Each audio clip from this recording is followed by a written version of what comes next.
Donald, you may proceed. Thank you very much.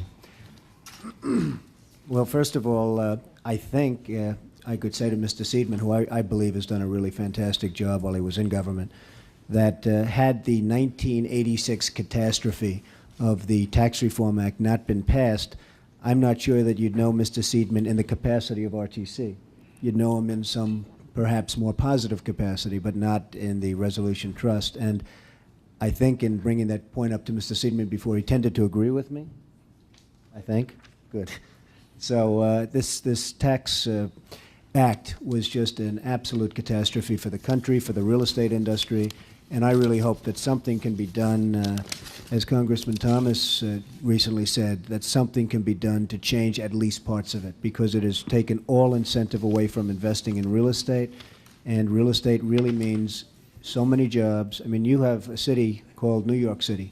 You have a city, Boston. You have other cities and so many other cities. But I can tell you from very personal knowledge, New York City has virtually no construction right now. And we're not only talking about office buildings, of which there are many. We're talking about housing, moderate income housing, low income housing, even high income housing, where you create jobs. You create so many other things. They buy carpet, they buy furniture, they buy refrigerators, they buy other things that fuel the economy. And incentive has to be put back into the construction of things that are needed, such as housing of all kinds. I heard this morning that we've had the lowest number of houses built in terms of the housing since 1946 or 1947. And that's not much of a tribute to this group of folks that are representing the country, unfortunately. I feel, I feel very badly about it. Everybody feels very badly about it. The fact is that the one word that nobody up on the panel has mentioned is the word depression. And I truly feel that this country right now is in a depression. It's not a recession. People are kidding themselves if they think it's a recession. You look at what's happening in the automobile business and in the retailing business. The retailing business in any part of the country virtually is a total disaster. But the real estate business, we're in an absolute depression. And one of the reasons we're there is what happened in 1986, in addition to what Mr. Seidman said, is what happened in 1986 with the changes. So I really came on the basis that I wanted to, I'll answer questions on it, but I wanted to discuss the Tax Act of 1986. Active, passive, you're absolutely right, 100% right, and something has to be done. It has to be brought back. It has to be reformed. It has to be taken care of. I think for certain types of building, such as housing, I think depreciation schedule should be very severely limited, cut, so that people have incentive to build housing as opposed to commercial, which really, again, the commercial is probably taken care of for a long while. The reason it's taken care of for a long while, however, unfortunately, is the fact that the economy is so bad that there's no reason for the commercial. And I think that gets taken care of and gobbled up very quickly if the economy improved. One of the big things that we don't have today that we used to have, and that was a very good thing for real estate, and that's the whole word of syndication and investment.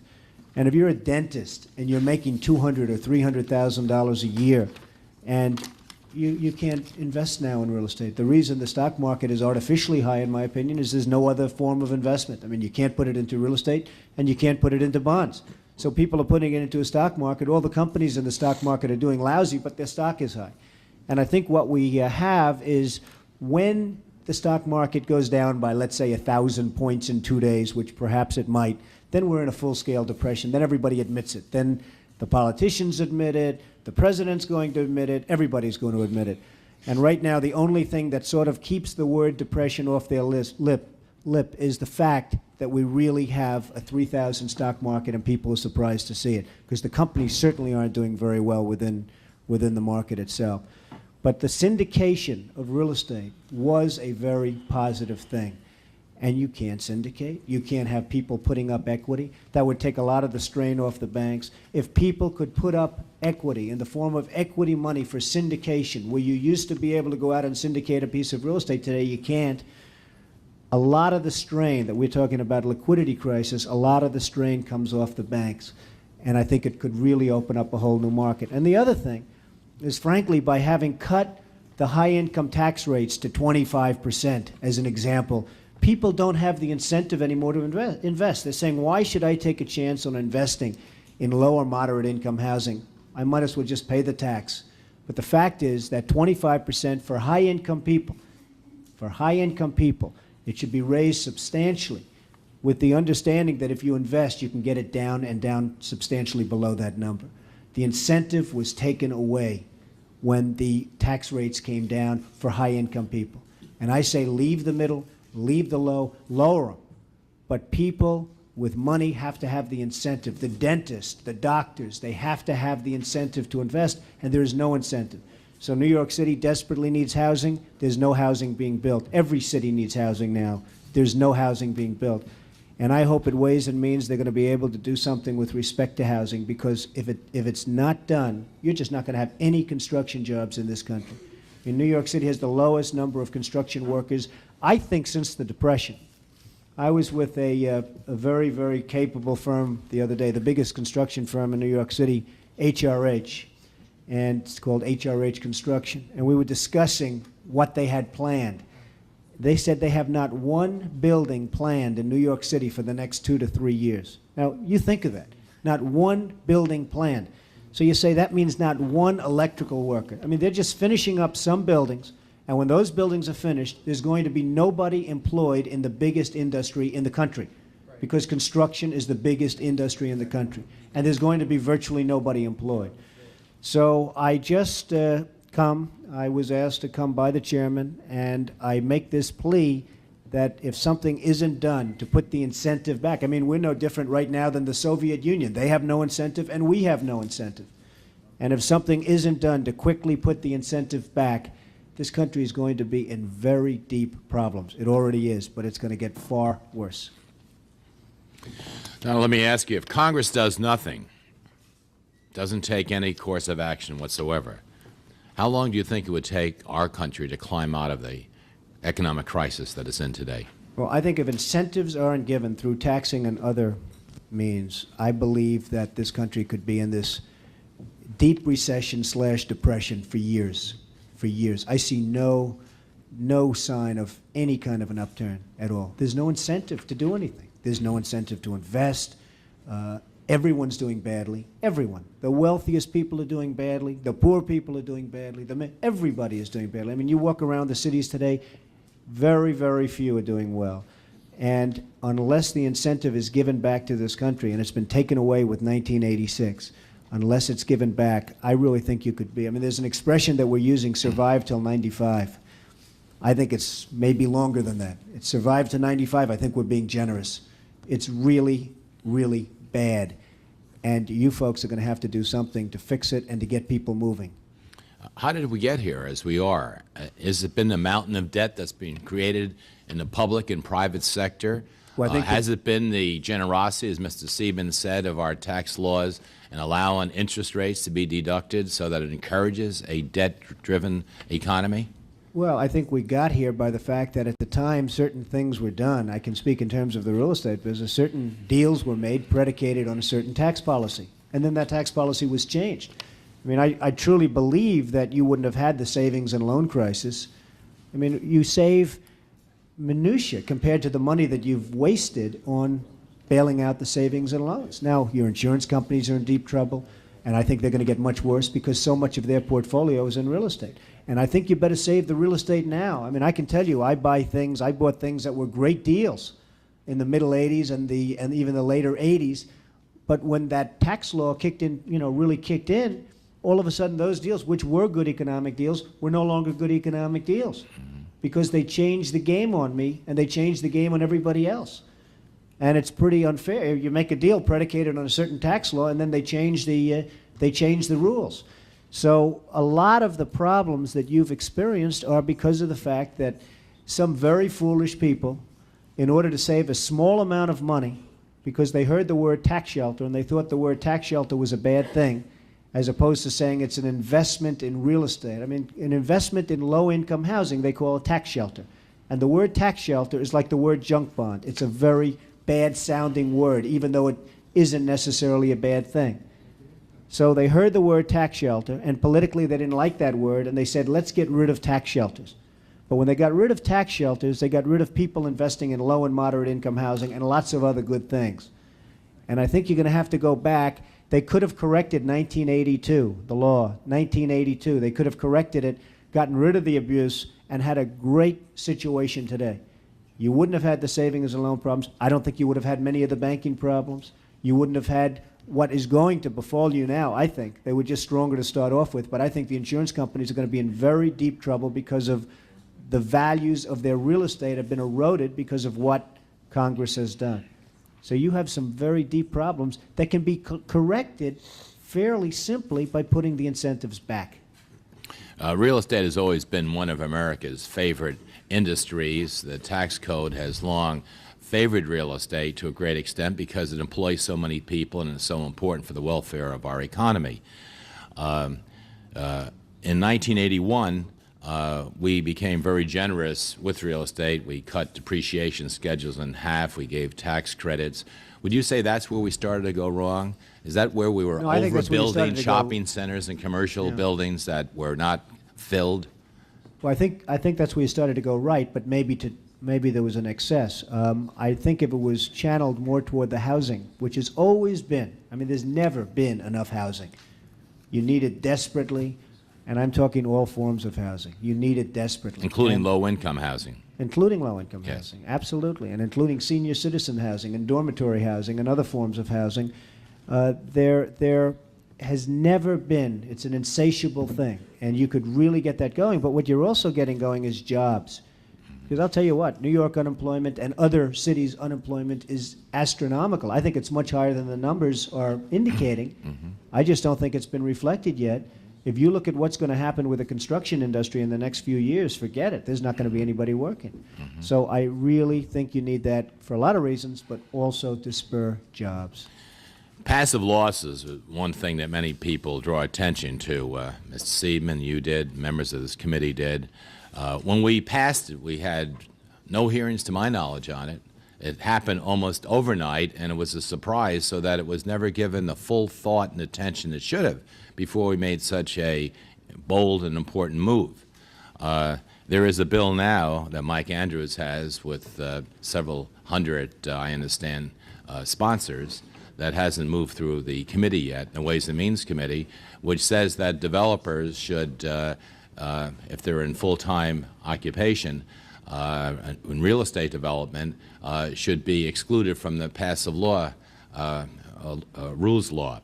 I assume you agree with this, and I'm wondering whether or not you think it should even go beyond real estate developers. Well, I think it has to go beyond developers because we're going to get a lot of the liquidity from people outside that are making money and can invest in real estate. Right now, they can't invest in real estate. As far as the passive laws, I mean, I did hear things about in 1986 passive laws, but nobody ever thought it would be possible for something like this to get passed, and all of a sudden it's passed, and everybody, including the United States government, is left holding the bag, and a lot of other governments, by the way. And now it's very difficult to get rid of because the revenue loss, if we, with the marginal rates of our income tax would have to go up so high. They did that so that they could bring the marginal rates down. Well, I don't think they would go up. I think you'd end up bringing much more money into the system so that you may look at a specific loss, but I think the incentives and everything else would bring so much more money into the system that the numbers of anyone that says that would just be, you know, far, far better than anybody really understands or knows. Hopefully we can cure these excesses. Just let me lastly turn to capital gains. President Kennedy brought our capital gains down to 20%. Now, of course, it seems to be a bad word in certain corners of Capitol Hill. Would you say that we should go back to the traditional type of capital gains where all kinds of equities and real estate be given the normal deduction that we had pre-1986, or should we just target our capital gains to capital ventures, to resources that we need to have particular growth in? I think it could be targeted, but I think that capital gains is important, and I think real estate in particular in this country really needs help because it's such a dominant force. It just gets everything else going. And if you can get real estate going, if you can get construction going in the country, I think that's the way you get out of the recession or depression. And for savings, super IRAs like Benson has over in the Senate side, you're for that? Absolutely. Okay. Thank you very much, Donald. Thank you. Hal Rogers. Thank you, Mr. Chairman, and thanks for being here, Mr. Trump. Thank you, Mr. what would prevent, if we restored the passive loss provision of the 86 Act, what would prevent excesses under a reinstated passive loss provision that led to over-commercial building previous to 86?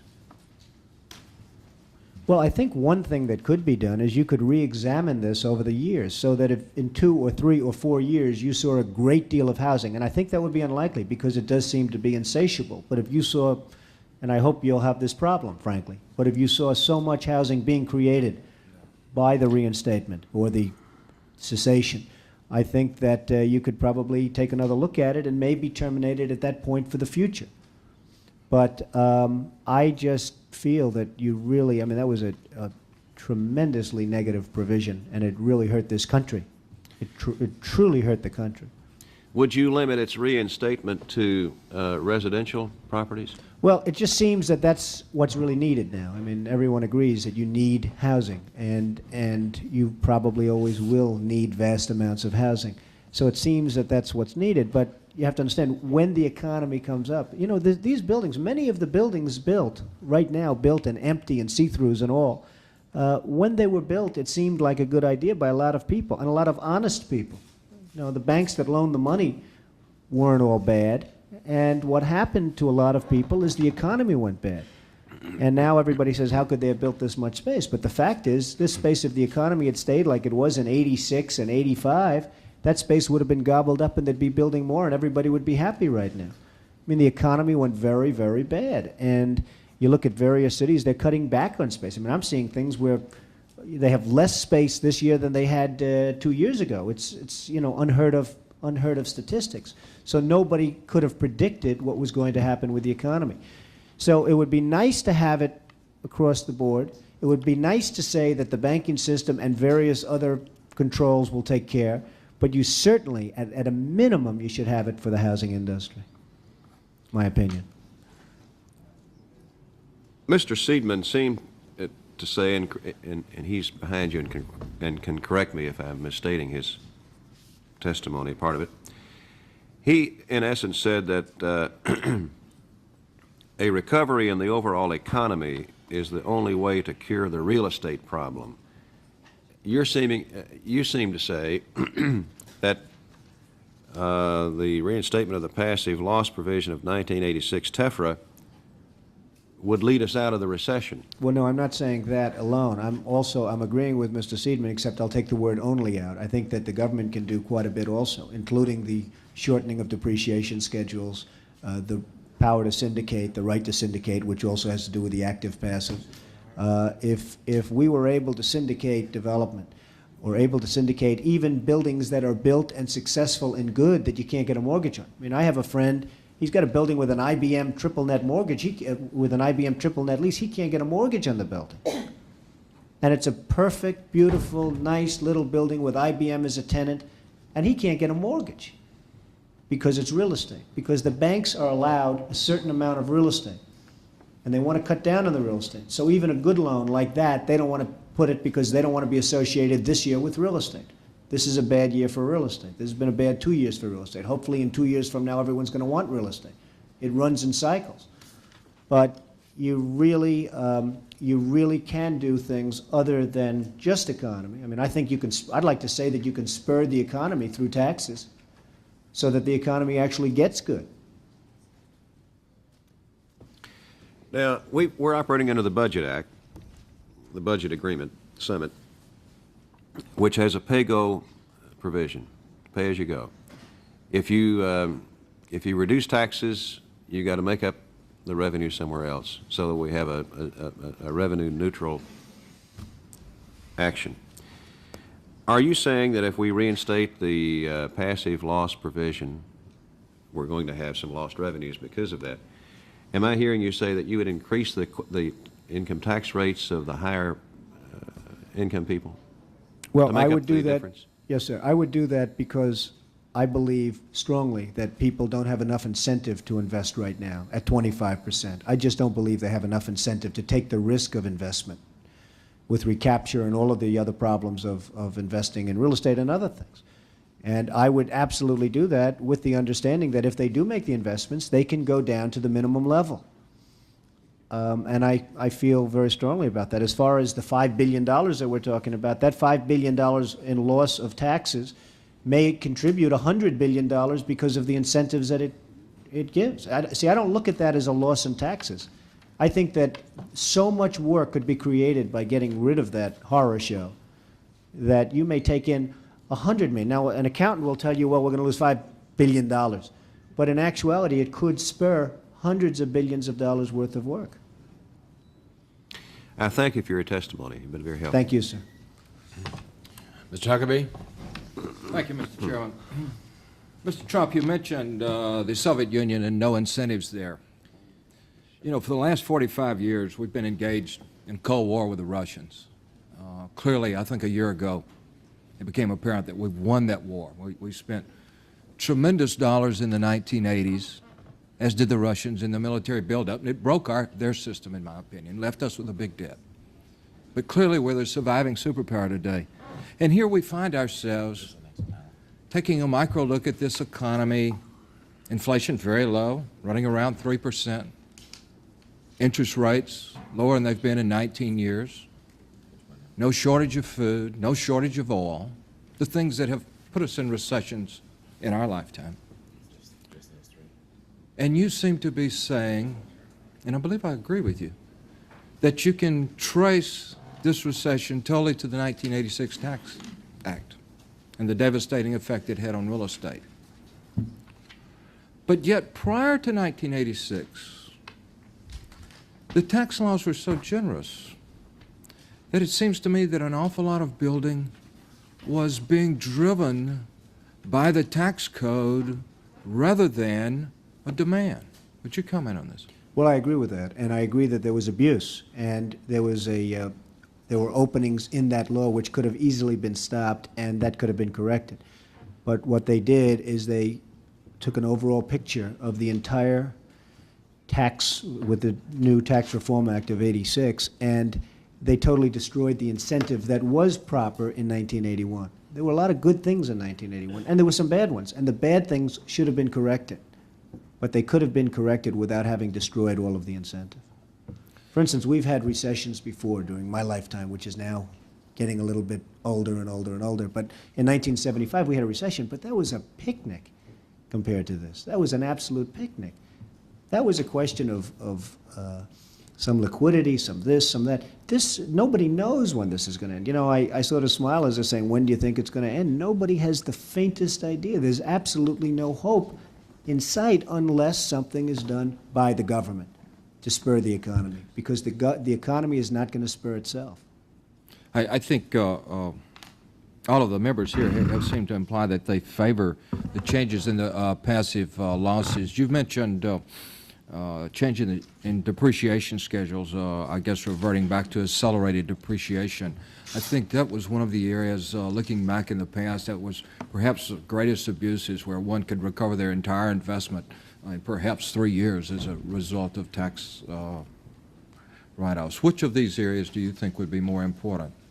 Well, I think the accelerated depreciation and the shortening of schedules is very important in terms of getting something going. And again, we really need something going now.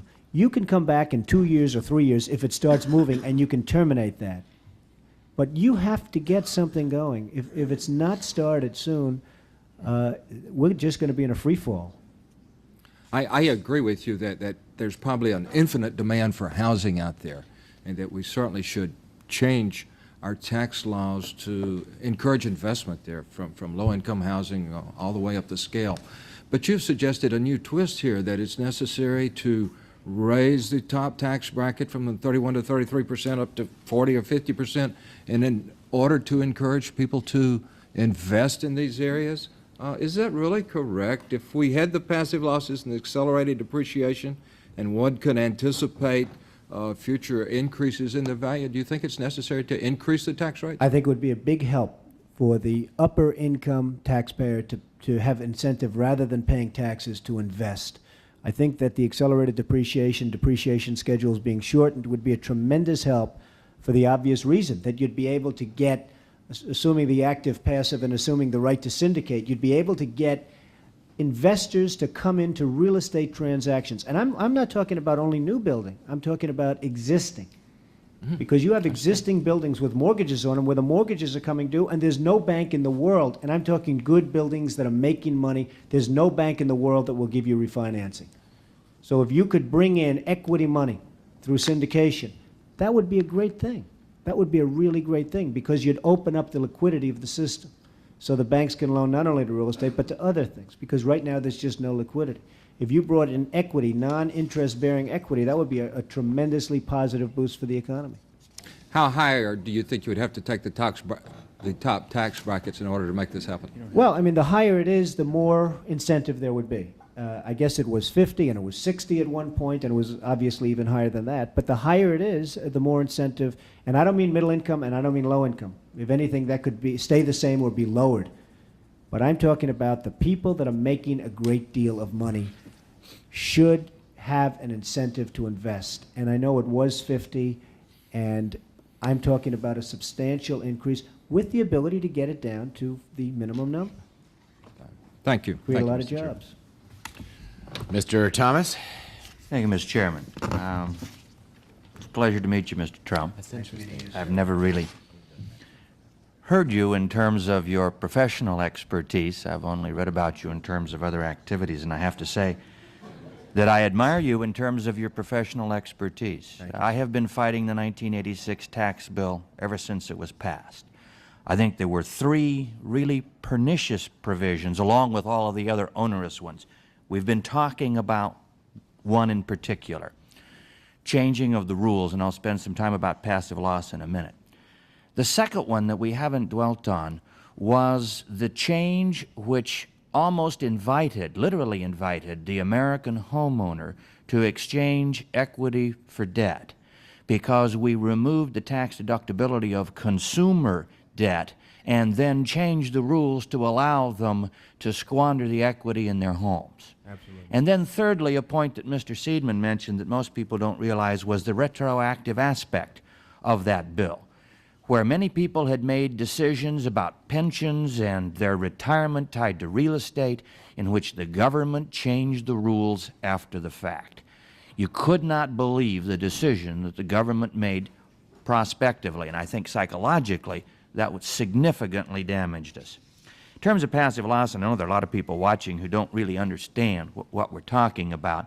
We're talking about the rules under which people make decisions to invest their money. There's no question that there were tax strategies built into the code that allowed people to take advantage of so-called shelters. We've talked about the excesses of the early 80s. The cry for 1986 was, don't let the tax code dictate economic behavior.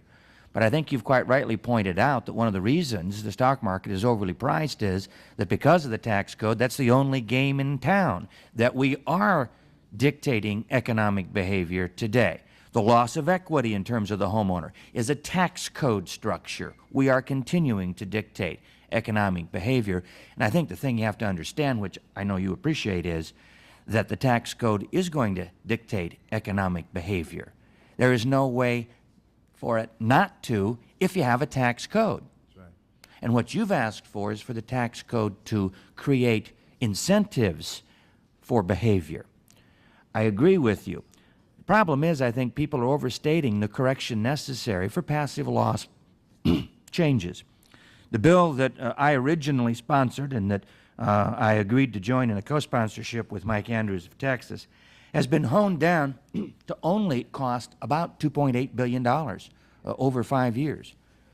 The problem with the passive loss rules changes, as you well know, was not just to get rid of tax shelters. That is, people who were not materially participating in real estate, like the dentists and the doctors that you had suggested would reinvest, were investing for purposes of tax shelters. There's nothing wrong with allowing them to invest if they believe they can have an economic gain. You don't have to tilt the tax code in their direction if there's an opportunity to make money in the real estate area. The problem with the passive loss rules changes was that people who were literally actively involved in real estate aren't allowed to take losses against their activities. And we railed long and hard, Chairman is not here, behind closed doors in the committee when this provision was put in the bill. It was an attempt by people who did not understand the real world to take an academic definition and stick it into the tax code. We have lived under this academic definition, I think, far too long. And I really appreciate your real world plea that we make the kinds of adjustments that won't lead us to the over excesses of the early 80s, but will allow those who want to participate and to create an active real estate market to be able to do so. One last comment on depreciation. You need to know that the requirement under the '86 tax bill was that it be revenue neutral, that we make these multi-billion-dollar adjustments within the tax code, but that we come out even dollars. The depreciation schedule was literally an accordion that was squeezed or stretched to produce the dollar numbers necessary to make the package revenue neutral.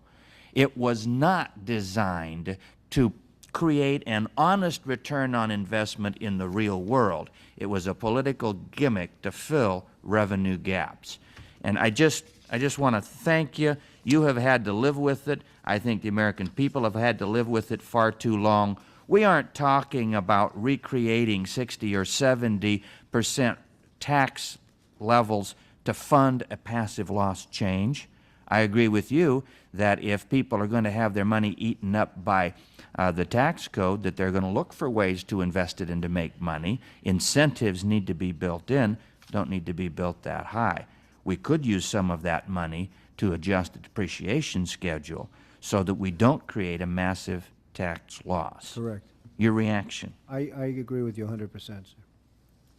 I got to get you in front of the committee of Ways and Means as well as these kinds of committees. We have literally hundreds. We have over 300 members who have co-sponsored our passive loss legislation. It is not on the front burner in terms of any tax changes. What is being contemplated by the committee are political responses of adjustments within brackets to create a quote-unquote tax break for the middle class. And that if you would urge people who are in the private sector, who have had to live for far too long, to contact the chairman of the Ways and Means Committee, Dan Rostenkowski, contact Mike Andrews, contact myself about our passive loss legislation. For $3 to $5 billion, I can think of no better immediate shot in the arm for our recovery. It is an enormous advantage, and I agree totally with you that when you try to construct a model that says it will lose $3 to $5 billion in the tax code, yes, because we will change definitions in the code. But what we also change is behavior. And when that behavior exhibits itself in the real estate market, I also agree with you, there will be hundreds of billions of dollars of exchange, of circular flow of economic activity, of jobs, and that there will be no loss of revenue to the government. Absolutely right. So I really appreciate. I wish I had a lot of questions for you, but you already said everything for me that needed to be said. I just wanted to put it in the context of where we are. A relatively simple change to correct a serious error in the '86 tax bill could go a long way, structurally, but I think also psychologically, to indicate that we are doing something, we do understand the problem, and we are responding. Thank you, Congressman. And I thank you for your testimony. It's a shame, Congressman, that this very powerful and important industry doesn't have a better lobby, because I watch things being lobbied that should never be passed, and they get passed, and I look at things like this, and as you say, it's on a back burner, and you know how important it is. And the real estate industry is a group of thousands of people, some wealthy, some not wealthy, most not very wealthy right now. And I will tell you, they have absolutely the most pathetic lobby in the history of the United States Congress. It is so bad. And I don't know how many of these people behind me are lobbyists, but they're not doing a very good job, I can tell you that. I just tell the gentleman that if he would appear before the committee or several others like him, they wouldn't need lobbyists. Thank you very much. Thank you, gentlemen. Thank you. Seems to be obviously the name of the game in Washington is to have an effective lobby, and then you get the laws passed that you need to get passed for that particular industry. Mr. John Spratt? Mr. Trump, thank you for your testimony, and in the interest of time, I'll put one question to you. Obviously, you operated at a vaster, higher scale than I did when I was involved a little bit in real estate development, but usually when we syndicated a project, what drew the participants, the limited partners, to the syndication was not just the pass-through of losses, but the fact that they could leverage their returns by writing off losses below their actual cash investment. Do you think that's a good rule and should continue? I think it's a rule that works in terms of getting people started, and it certainly had an effect, and it can be limited to an extent if need be. But right now, we don't need limits. We need action, because if there's not action, you're not going to have an industry. You're not going to have a real estate industry. And I'm really talking to a large extent, because, you know, we talk about the overbuilding done during the 80s. But I'm really talking about things that are existing, not just for new construction, but things that are existing, because you cannot get financing for any building, no matter how good it is, no matter how good your tenant is. You cannot not get financing for it under any circumstances, anybody. If it has real estate associated with it, you cannot get financing. And that's a pretty pathetic situation. Now, maybe that changes, but I think you people are going to be the ones that are going to have to make a change. The point was, though, that when you described the syndication, you were talking about nearly an all-equity syndication, and I rarely saw an all-equity syndication. Usually the attraction was that... I'm sorry. I didn't mean all equity. No, I meant there'd be a mortgage, or there'd be a certain amount of debt, and there may be 20 or 25% of equity infusion. That's a positive thing, because you'd have a lower mortgage, you'd have, therefore, a lower interest rate on the mortgage, and you'd have 25% of no interest, for, you know, essentially interest-free Sure. equity. But you So still that's a real got to positive find the thing. bank that makes up the other 75%. Well, the bank could insurance make it company. up, or you could have, again, it varies. I mean, you could have from 50 to almost 100%, but you could have a large amount of equity infusion, and I think that's a real positive thing. But right now, under the existing laws, you can't do that. You can't even talk to people about it because it doesn't work. I've got developer clients who still survive. They think that this has been a shakeout, and FIT have survived. And they look back on the period from 81 to 86, and they say there were a lot of characters in the business who shouldn't have been there. They were distorting the market by doing deals that were totally tax deals. They had no economic reality. Would you agree with that assessment? I would partially. I think there were a lot of good people in the market that got whacked, and I think that there were a lot of bad people that maybe deserved to get whacked. Thank you very much for your Thank you, testimony. sir. Thank you. Thank you very much, John. Helen Bentley, please. Thank you, Mr. Chairman. Mr. Trump, I want to thank you for being here today and for your stand on American manufacturing over the years. I was one of those with Mr. Thomas who early on as they were considering the 86 Tax Act I described it as it stinks, and I think that's the best description I can still give to it today. You've been talking about real estate here, but that Tax Act also eliminated investment tax credits. Yes. It eliminated interest deductions on the purchase of items. And we have a little bank in my area, which just this past week has reduced by 1% the interest on anybody who wants to buy an American car. Okay? The number of phone calls that bank has had since that ad was put in has been phenomenal. And what do you think would happen to getting manufacturing going, which in turn helps with your real estate, et cetera, if we would give some inducements to investment tax credits on American manufactured products? I think it's a truly spectacular idea. Okay. Oh, there we are. Are you going to join me, Mr. Thomas? I already have a bill in for Ms. tax Guarini? credits. Okay. So I agree with you. Okay, very good. I need to get some of my good Republicans to agree with me on that, too. But I think one of our problems has been that we've been talking about free trade far too much instead of fair trade. And as a result, we're all feeling the effects of it. And I think some of the people behind you are some of the people who have been hurt as a result of some of the pressures on free trade of exporting jobs overseas. Again, Mr. Trump, thank you for being here today, and I'd someday like to pursue some of your thoughts on the manufacturing further. Thank you, ma'am. Thank you, Helen. Jim Hayes?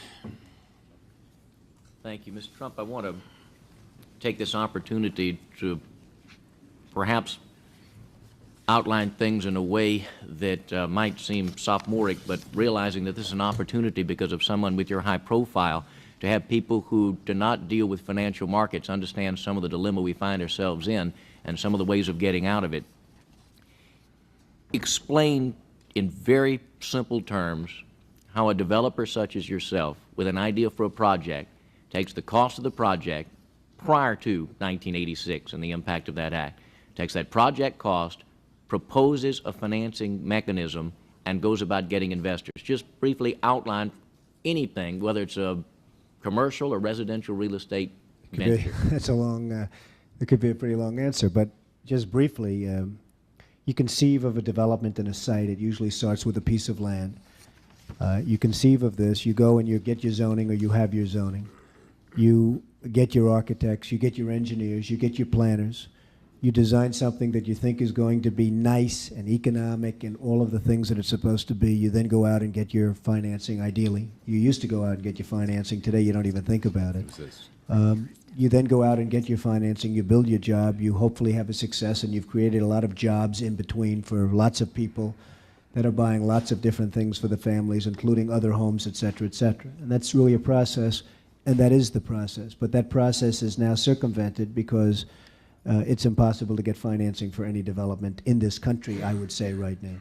And explain to them also that at the end of the trail, when you had both an interim lender, meaning somebody who gave you a construction loan, and then a permanent lender who took that interim lender out and looked at this project over long term, that projects you did prior to 1986 that were either in a stage of an interim lender or had been completed, that even though those had been completed, even though they had been conceived under tax laws that then, depreciation that then, allowed you to make that decision to go to the bank, and that the loan was economically viable by a loan officer who looked at it, it made sense to them. Explain how, even though it was done under the previous rules, the subsequent rules were applied to you and the kind of economic impact they had for a completed transaction. They weren't grandfathered, essentially. Correct. You bring up a great point, because I have never understood how this is possible. I have never understood how somebody throughout this country didn't sue the United States government and have that overturned. I mean, you had people, investors, investing over a 10-year period for under a set of conditions. And this is, as I was talking before, playing the game. We're all playing by a certain set of rules. The rules were changed for the government, but they weren't changed for us. I mean, it was an incredible circumstance that happened. And people went bust by the hundreds of thousands, and I hope you weren't one of them in terms of that, but obviously you know a lot of people that were. They changed the rules on taxes, and you have some incredible situations where people guaranteed personally a stream of payments to be paid over a 10-year period based on a stream of tax benefits for perhaps a very good job, like a low-income housing development. Nothing wrong with that, a very positive thing. And after 2 years, they got wiped out with the taxes, and yet they still owed all of this money.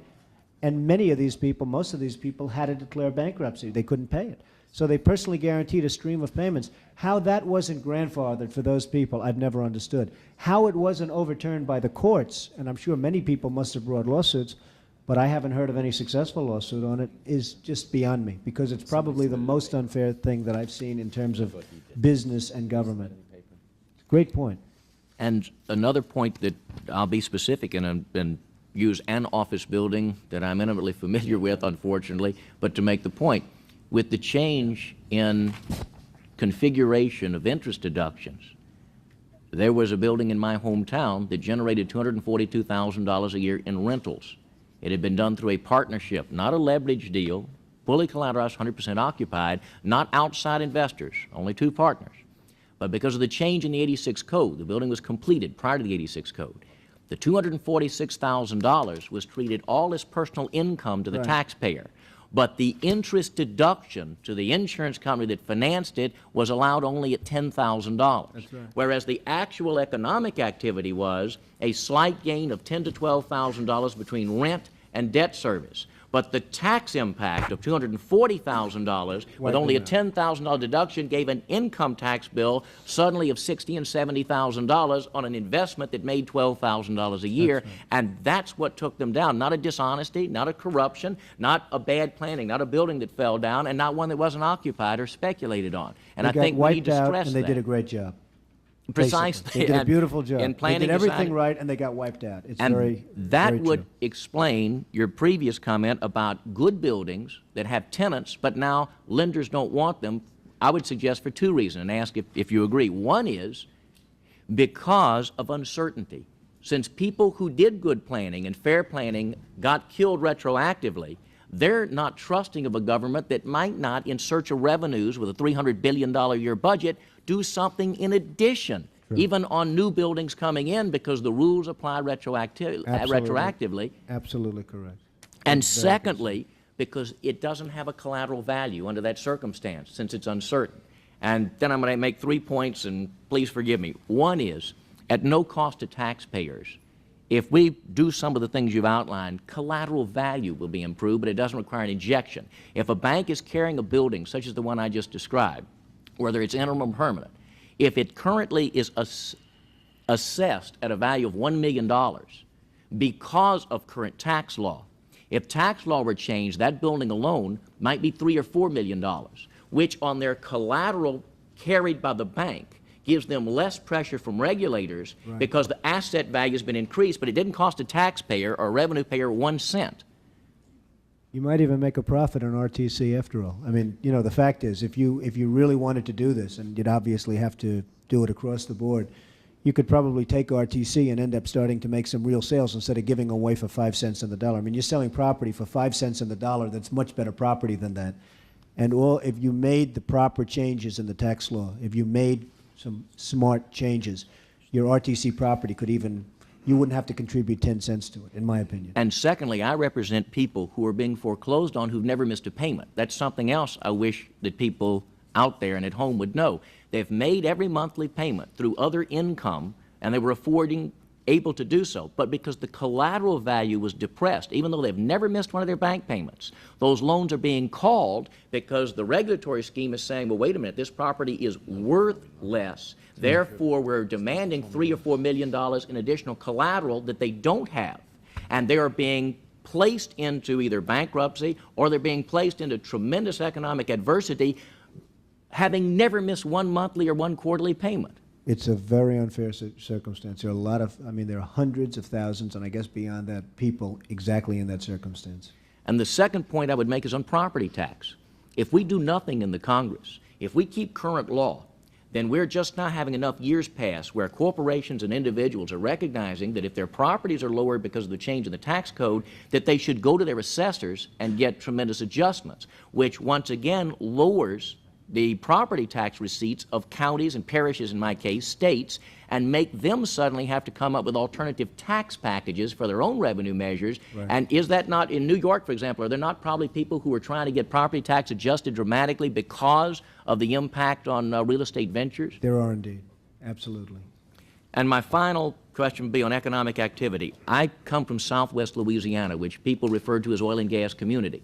I used to hear people say constantly we were recession-proof, which I thought was an interesting phrase. I heard it here in Northern Virginia. They're suddenly, I think, finding the equal recession-proofness of the two areas. But secondly, I used to hear constantly, I'm not in the oil and gas business.